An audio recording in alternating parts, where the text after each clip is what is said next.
ദൈവനാമത്തിന് മഹത്വമുണ്ടായിരിക്കട്ടെ. Excel online Sunday സ്കൂളിൽ പങ്കെടുക്കുന്ന എല്ലാ കൂട്ടുകാരെയും ഒരിക്കൽ കൂടെ അങ്കിൽ സ്വാഗതം ചെയ്യുന്നു.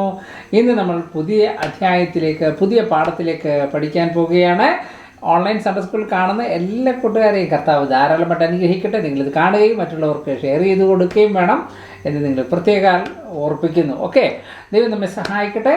ഒരു നിമിഷം നമ്മുടെ ഇന്നത്തെ ക്ലാസ് തുടങ്ങുന്നതിന് മുമ്പ് പ്രാർത്ഥിക്കാം. റെഡി? ഓക്കെ. സ്വർഗസ്നായ ഞങ്ങളുടെ പിതാവേ, ഞങ്ങളുടെ സ്വർഗത്തിലെ അപ്പച്ച, അങ്ങയുടെ പാദപീഠത്തെങ്കിൽ അടിയങ്ങൾ ഒരുമിച്ച് കടന്നു വരുന്നു. നിൻ്റെ സാന്നിധ്യം അടിയങ്ങളോട് കൂടെ ഉണ്ടായിരിക്കുമാറാണ് കർത്താവേ. ദൈവവചനം പഠിക്കുവാൻ അടിയങ്ങളെ ബലപ്പെടുത്തുമാറാകണം കർത്താവേ. ദൈവമേ, കഴിഞ്ഞ ദിവസങ്ങളിലൊക്കെ പഠിച്ചത് ഞങ്ങൾക്ക് അനുഗ്രഹമായി കർത്താവേ. നിൻ്റെ കരങ്ങളിൽ അടിയങ്ങളെ പൂർണ്ണമായിട്ട് ഏൽപ്പിക്കുന്നു. ദൈവമേ, തുടർന്നും ഇന്ന് പഠിക്കുവാൻ പോകുന്ന പാഠം അടിയങ്ങൾക്ക് പ്രയോജനകരമായി തീരട്ടെ കർത്താവേ. അടിയങ്ങളുടെ ആത്മീക ജീവിതത്തിന് അത് ഉന്നമനമായി തീരട്ടെ കർത്താവേ. നിൻ്റെ സാന്നിധ്യത്തിൽ അടിയങ്ങളെ പുതിയണം. പ്രാർത്ഥന കേട്ടതിനായി സ്തുതിക്കുന്നു, യേശുവിൻ നാമത്തിൽ തന്നെ. ആമേൻ, ആമേൻ, ആമേൻ. ദൈവം നമ്മെ സഹായിക്കട്ടെ. തുടർന്ന് ഇന്നത്തെ ക്ലാസ്സിലേക്ക് നമ്മൾ പോവുകയാണ്. കഴിഞ്ഞ ആഴ്ചകളിലൊക്കെ അങ്കിൾ പറഞ്ഞ പോലെ തന്നെ ഇന്ന് നമ്മൾ യേശുവിൻ്റെ ശിഷ്യന്മാരിൽ ഒരാളെക്കുറിച്ചാണ് പഠിക്കാൻ പോകുന്നത്. യേശുവിൻ്റെ ശിഷ്യന്മാരാരാണ്? അപ്പോസ്തലന്മാരാണ്. ഈ അപ്പോസ്തലന്മാരിൽ കുറിച്ചാണ് നമ്മൾ കഴിഞ്ഞ ദിവസങ്ങളിലൊക്കെ നിരന്തരമായി പഠിച്ചു വരുന്നത്. ഇന്ന് അടുത്ത യേശുവിൻ്റെ ശിഷ്യനെ കുറിച്ച് പഠിക്കുവാനുള്ള സമയമാണ്. റെഡിയാണോ? കഴിഞ്ഞ ആഴ്ചകളിലൊക്കെ പഠിച്ചതൊക്കെ നിങ്ങൾക്ക് ഓർമ്മയുണ്ട് എന്ന് അങ്കിൾ കരുതുന്നു. അപ്പോൾ ഇന്ന് നമ്മൾ പഠിക്കാൻ പോകുന്നത് യേശുവിൻ്റെ ശിഷ്യന്മാരിൽ പ്രധാനപ്പെട്ട ഒരു ശിഷ്യനാണ് മത്തായി. ഈ മത്തായിയെ കുറിച്ചാണ് നമ്മൾ ഇന്ന് പഠിക്കാനായിട്ട് പോകുന്നത്. നിങ്ങൾ റെഡിയാണോ? യെസ്. മത്തായി എന്ന് പറയുമ്പോൾ തന്നെ നമുക്ക് ആദ്യം ഓർമ്മ വരുന്നത് എന്താണ്? പുതിയ നിയമ പുസ്തകത്തിലെ ആദ്യത്തെ പുസ്തകമായിട്ടാണ് നമുക്ക് ഓർമ്മ വരുന്നത്. വളരെ സിമ്പിളായിട്ട് നമുക്ക് മനസ്സിലാക്കാൻ കഴിയുന്ന ഒരു പേരാണ് ഈ മത്തായി എന്ന് പറയുന്നത്. അൽഫയുടെ മകനായിട്ടാണ്, ഗലീലക്കാരനായ അൽഫായുടെ മകനാണ് മത്തായി എന്നാണ് നമുക്ക് മനസ്സിലാക്കാൻ കഴിയുന്നത്. മത്തായി ആരാണ്? ഗലീലക്കാരനായ അൽഫായുടെ മകനാണ് ഈ മത്തായി എന്ന് നമുക്ക് മനസ്സിലാക്കാൻ കഴിയുന്നു. സാധാരണഗതിയിൽ നമ്മൾ നേരത്തെ പറഞ്ഞ പോലെ പല ആളുകൾക്കും രണ്ട് പേരൊക്കെ ഉള്ളതായിട്ടാണ് നമുക്ക് പലപ്പോഴും മനസ്സിലാക്കാൻ കഴിയുന്നത്. ദൈവത്തിൻ്റെ ദാനം എന്നാണ് മത്തായി എന്ന പേരിൻ്റെ അർത്ഥം. എന്താണ്? ദൈവത്തിൻ്റെ ദാനം എന്നുള്ളത്.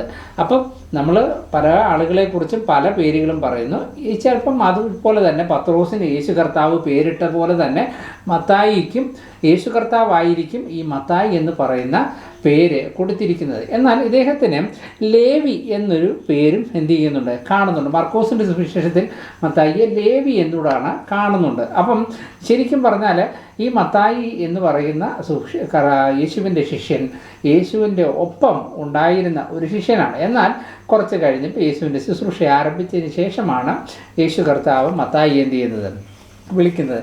ഈ മത്തായിയെ യേശു വിളിക്കുന്ന ഒറ്റ വിളിയെ വിളിക്കുന്നുള്ളൂ, എന്നെ അനുഗമിക്കുക എന്ന് പറഞ്ഞ ആ ഒരൊറ്റ വിളിയോടുകൂടി ഈ മത്തായി യേശുവിനൊപ്പം യാത്ര ചെയ്യുകയാണ്. പിന്നീട് യേശുവിൻ്റെ കൂടെ ഇദ്ദേഹം യാത്ര ചെയ്യുകയും യേശുവിൻ്റെ അപ്പോസ്തലന്മാരുടെ എണ്ണത്തിൽ എണ്ണപ്പെടുകയും അതിനുശേഷം യേശുവിൻ്റെ സുവിശേഷം മറ്റ് രാജ്യങ്ങളിലേക്ക്, മറ്റ് സ്ഥലങ്ങളിലേക്ക് എത്തിക്കുവാനായിട്ട് മത്തായി ഉത്സാഹിക്കുകയും ചെയ്യുന്നുണ്ട്. അപ്പോൾ ഈ മത്തായി ഈ യേശുവിൻ്റെ ആ ഒറ്റ വിളിയിൽ പോകാനുള്ള കാരണം എനിക്ക് തോന്നുന്നത് ഈ യേശു കർത്താവിനെക്കുറിച്ചുള്ള യേശു കർത്താവിനെക്കുറിച്ചുള്ള ശ്രുതി അവിടെ, അല്ലെങ്കിൽ യേശു കർത്താവ് ചെയ്യുന്ന കാര്യങ്ങളൊക്കെ ഈ മത്തായി കേൾക്കുന്നുണ്ട്. അങ്ങനെ കേട്ട് ഇരിക്കുമ്പോൾ തൻ്റെ ഉള്ളിലെ ആഗ്രഹം ഈ യേശുവിനെ ഒന്ന് പരിചയപ്പെടണം, യേശുവിനെ ഒന്ന് കാണണമെന്ന ആഗ്രഹത്തോടെയാണ് മത്തായി ഇരിക്കുന്നത്. യേശുവിനെ കാണണം. കാര്യം യേശു എല്ലാവരെയും സ്നേഹിക്കുന്നുണ്ടെന്നൊക്കെ മത്തായി അറിയുന്നുണ്ട്. ഈ മത്തായിക്ക് ഇത് ഇങ്ങനെ തോന്നാനുള്ള കാരണം എന്താണെന്നറിയോ? ശരിക്കും പറഞ്ഞാൽ ഈ മത്തായിയുടെ ജോലി ചുങ്കം പിരിവാണ്. എന്താണ്? ചുങ്കം പിരിവാണ്. ചുങ്കം പിരിവ് എന്ന് പറഞ്ഞാൽ അറിയാമോ? ടാക്സ് കളക്ട് ചെയ്യുക. ഗവൺമെൻറ്റിന് വേണ്ടി, അല്ലെങ്കിൽ അന്നത്തെ ഭരണാധികാരികൾക്ക് വേണ്ടി ആളുകളുടെ കയ്യിൽ നിന്ന് നികുതി പണം പിരിച്ചെടുക്കുന്ന ജോലിയാണ് ചുങ്കക്കാർക്കുള്ളത്. ചുങ്കക്കാർക്ക് പൊതുവായിട്ടുള്ള ജോലിയാണ് ചുങ്കം പിരിച്ചെടുക്കുക, ആളുകളുടെ നിന്ന് നികുതി പിടിച്ചെടുക്കുക. ഇതെന്തിനു വേണ്ടിയിട്ടാണ്? ഭരിക്കുന്ന ഭരണാധിപന്മാർക്ക്, രാജ്യത്തിൻ്റെ നീതി, അവരുടെ വ്യവസ്ഥയ്ക്ക് പണം ആവശ്യമാണ്, ധാരാളം പണം ആവശ്യമാണ്. ഇപ്പം നമ്മളൊക്കെ പല കാര്യത്തിനും നമ്മൾ ടാക്സ് കൊടുക്കാറുണ്ട്, അല്ലേ? നമ്മളെല്ലാത്തിനും ടാക്സ് കൊടുക്കാറുണ്ട്. നമ്മളൊരു ബിസ്ക്കറ്റ് വാങ്ങിച്ചാൽ പോലും അതിൽ നിന്നൊരു ടാക്സ് എന്ത് ചെയ്യുന്നുണ്ട്, ഗവൺമെൻറ്റിന് പോകുന്നുണ്ട്. നമ്മളൊരു മുട്ടായി വാങ്ങിച്ചാൽ പോലും എന്ത് ചെയ്യുന്നുണ്ട്, അതിൽ നിന്നൊരു ടാക്സ് ഗവൺമെൻറ് പോകുന്നു. ഇനി നമ്മൾ വലിയൊരു വീട് വെച്ചാലോ അതിൽ നിന്നും ഒരു ടാക്സ് ഗവൺമെൻറ് പോകും. നമ്മുടെ ഇപ്പോഴത്തെ നിയമവശങ്ങളുണ്ട് അല്ലേ, കൃത്യമായി ഇന്നത് ചെയ്താൽ ഇത്ര രൂപ ഗവൺമെൻറ്റിന് അടയ്ക്കണം. പക്ഷേ ഈ ചുങ്കക്കാരുടെ ഒരു പ്രത്യേകത എന്ന് പറയുന്നത്, അന്നത്തെ ഭരണാധികാരികൾ അവർക്ക് ചുങ്കം പിരിക്കാനായിട്ട് ഇവർക്ക് കൊടുത്തേക്കുക. ഇതിൻ്റെ പ്രശ്നം എന്ന് പറയുന്നത്, ഇവർക്ക് കൊടുത്തേക്കുന്നതുകൊണ്ട് ഇവർക്ക് ഇഷ്ടമുള്ളത് ഇവരങ്ങ് പിരിക്കുക. ഒരു കണക്കുമില്ല, ഒരു കാര്യമില്ല. ആളുകളെ പറ്റിച്ച് ആളുകളെ ഞെക്കിപ്പിടിഞ്ഞ് അവരുടെ കയ്യിൽ നിന്ന് പൈസയൊക്കെ പിടിച്ചു വാങ്ങിക്കുന്ന ഒരു തരത്തിലാണ് ഇവരുടെ സ്വഭാവം. അപ്പോൾ എന്തുകൊണ്ട് ആ സമൂഹത്തിലുള്ള ഒരു മനുഷ്യർ പോലും ഈ ചുങ്കം പിരിക്കുന്ന ആളുകളെ ഇഷ്ടപ്പെടുന്നില്ല. ഈ ചുങ്കം പിരിക്കുന്ന ആളുകളെ ഒരു കാരണവശാലും ആളുകൾ ഇഷ്ടപ്പെടുന്നില്ല. എന്തുകൊണ്ടാണ്? കാര്യം എന്താണ്? ഇവരിങ്ങനെ ആളുകളുടെ കയ്യിൽ നിന്ന് കൊള്ളയായി പലിശ വാങ്ങിക്കുന്നു, കൊള്ളയായിട്ട് പിടിച്ചു വാങ്ങിക്കുന്നു. ഇതിനൊരു ഉദാഹരണം നമുക്ക് പറയാൻ കഴിഞ്ഞാൽ, ഈ ചുങ്കക്കാരനായ ഒരു സക്കായിയെക്കുറിച്ച് നമ്മൾ കേട്ടിട്ടുണ്ടോ? നമ്മൾ കൊച്ചു ക്ലാസ്സിൽ പ്രൈമറി ബിഗിനർ ക്ലാസ്സുകളൊക്കെ നമ്മൾ പഠിച്ചിട്ടുണ്ട്. എന്താണ് ചുങ്കക്കാരൻ സക്കായിയുടെ കഥ? എന്താണ് കഥ? എന്നിട്ട് അവിടെ യേശു കർത്താവ് അവൻ്റെ വീട്ടിൽ വന്നപ്പോൾ അവൻ എന്ത് ചെയ്യുന്നു, അവൻ പറയുന്നുണ്ട്, ഞാൻ വല്ലതും പിടിച്ചു വാങ്ങിച്ചിട്ടുണ്ടെങ്കിൽ, അധികമായി വല്ലതും വാങ്ങിച്ചിട്ടുണ്ടെങ്കിൽ അതിൻ്റെ 4 ഇരട്ടി കൊടുക്കാനായിട്ട് ഞാൻ റെഡിയാണെന്ന് ഈ സക്കായി പറയുന്നതുകൊണ്ട്. അപ്പം നമുക്ക് മനസ്സിലാക്കാൻ കഴിയും, ഈ ചുങ്കക്കാരെ ആളുകളുടെ കയ്യിൽ നിന്ന് പിടിച്ചു വാങ്ങിക്കുന്നുണ്ട് അല്ലേ, ആളുകളുടെ നിന്നൊക്കെ പിടിച്ചു വാങ്ങിക്കുന്നു, ഒത്തിരി വാങ്ങിക്കുന്നുണ്ട്. 100 രൂപ വാങ്ങിക്കുന്നതിന് 100 രൂപയാണ് വാങ്ങിക്കേണ്ടത് എന്ന് വെച്ചാൽ അതിന് വരെ ഇവരെന്ത് ചെയ്യും, ചുങ്കക്കാരെന്ത് ചെയ്യും, 500 വാങ്ങിക്കും. അങ്ങനെ കൊള്ള പലിശ വാങ്ങിക്കുന്ന, കൊള്ളത്തരം നടത്തുന്ന, ആളുകളെ പറ്റിച്ച് പണം സമ്പാദിക്കുന്ന ഒരു കൂട്ടരാണ് ചുങ്കക്കാർ. അതുകൊണ്ട് ഇവരെ സമൂഹത്തിൽ ആർക്കും ഇഷ്ടമല്ല. എന്നാൽ അവരെയൊക്കെ സ്നേഹിക്കുന്ന ഒരു ദൈവമാണ് യേശു എന്ന് ഈ മത്തായി മനസ്സിലാക്കി. അതുകൊണ്ട് ഈ മത്തായിയുടെ ഉള്ളിൽ ഒരാഗ്രഹമുണ്ട്, എനിക്ക് ഈ യേശുവിനെ ഒന്ന് കാണണം എന്നൊക്കെ. അങ്ങനെ ഇരിക്കുമ്പോഴാണ്, തൻ്റെ ജോലി അവിടെ ചെയ്തുകൊണ്ടിരിക്കുമ്പോഴാണ് കഫർന്നഹൂം എന്ന് പറയുന്ന സ്ഥലത്തൂടെ യേശു കടന്നു വരുന്നത് മത്തായി കാണുന്നത്. താൻ ഇരിക്കുന്നതിന് അടുത്തൂടാണ് യേശു പോകുന്നത്. മത്തായിക്ക് ഭയങ്കര സന്തോഷമായി. താൻ അവിടെ ഇരുന്ന് ഇത് കണ്ടുകൊണ്ടിരിക്കുക. യേശു അവൻ്റെ അടുക്ക് വന്നപ്പോൾ യേശു അവനോട് പറഞ്ഞു, എന്നെ അനുഗമിക്കാൻ പറഞ്ഞു. ഒറ്റ വിളിയേ ഉള്ളൂ. ആ വിളി കേട്ട മാത്രയിൽ തൻ്റെ എല്ലാ ദൗത്യങ്ങളും അവൻ അവിടെ അവസാനിപ്പിച്ച് യേശുവിൻ്റെ പിന്നാലെ യാത്ര ചെയ്യാനായിട്ട് തുടങ്ങുകയാണ്. പിന്നീട് നമ്മൾ കാണുന്നത്, ഈ മത്തായി എന്ത് ചെയ്യുന്നു, വലിയൊരു വിരുന്നൊരുക്കുന്നതൊക്കെ കാണാനായിട്ട് കഴിയും. വലിയ വിരുന്നൊരുക്കി യേശുവിനെ ക്ഷണിക്കുന്നു, യേശുവിൻ്റെ ശിഷ്യന്മാരെ ക്ഷണിക്കുന്നു. അവിടെയുള്ള തന്നോട് കൂടെയുള്ള ചുങ്കക്കാരായ കുറേ സുഹൃത്തുക്കളുണ്ട്, അവരെയൊക്കെ വിളിച്ച് യേശു ഊണ് കഴിക്കുന്നു.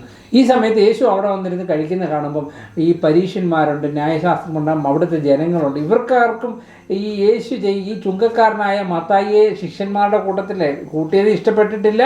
മറിച്ച് യേശു ഈ ചുങ്കക്കാരനായ മത്തായിയുടെ വീട്ടിൽ പോയതും എന്ത് ചെയ്യുന്നില്ല, ആളുകൾക്ക് ഇഷ്ടപ്പെടുന്നില്ല.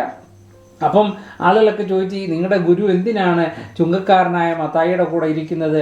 ചുങ്കക്കാരും പാപികളുമായ ആളുകളുടെ കൂടെ ഇരുന്ന് ഭക്ഷണം കഴിക്കുകയാണ്. നിങ്ങളുടെ ഗുരു നന്നായി പഠിപ്പിക്കുന്നുണ്ട്, പക്ഷേ ഇങ്ങനെയുള്ള ആളുകളുടെ അടുക്കലേക്ക് പോയി കഴിഞ്ഞാൽ ശരിയാവത്തില്ല എന്നൊക്കെ ആളുകൾ എന്ത് പറയുക. പക്ഷേ യേശു എന്താ പറയുന്നത്?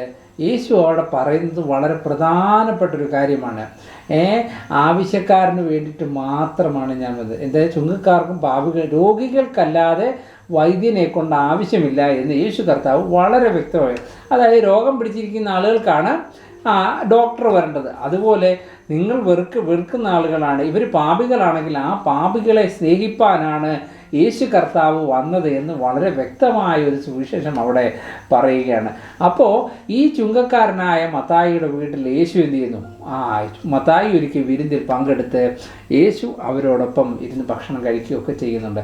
ഇത് മത്തായിക്ക് ഭയങ്കര സന്തോഷമായി. യേശുവിനൊപ്പം പിന്നീട് മത്തായി എപ്പോഴും യേശുവിനൊപ്പം യാത്ര ചെയ്തു. യേശുവിൻ്റെ ഏറ്റവും നല്ലൊരു ശിഷ്യനായി, 12 ശിഷ്യന്മാരുടെ ഗണത്തിൽ എണ്ണപ്പെട്ട ഒരു ശിഷ്യനായി മത്തായി അവിടെ അവരോടൊപ്പം യാത്ര ചെയ്യുകയാണ്.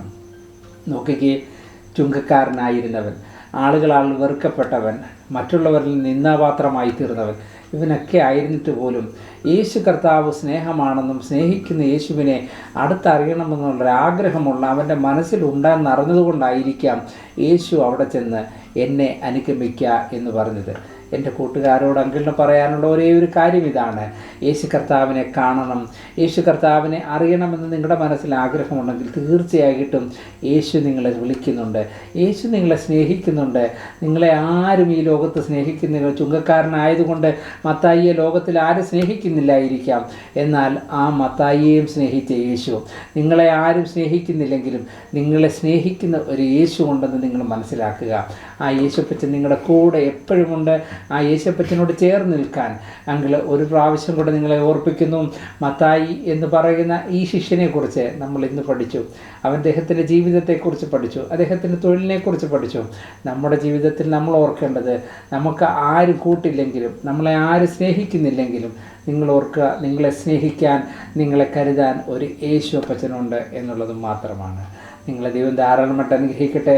ഒരു നിമിഷം നമ്മുടെ കണ്ണുകളടയ്ക്കാം, പ്രാർത്ഥിക്കാം. സ്വർഗസ്വനായ ഞങ്ങളുടെ പിതാവേ, ഞങ്ങളുടെ സ്വർഗത്തിലെ അപ്പച്ച, അങ്ങയുടെ പാദപീഠത്തെങ്കിൽ അടിയങ്ങൾ അടുത്ത് വരുന്നു.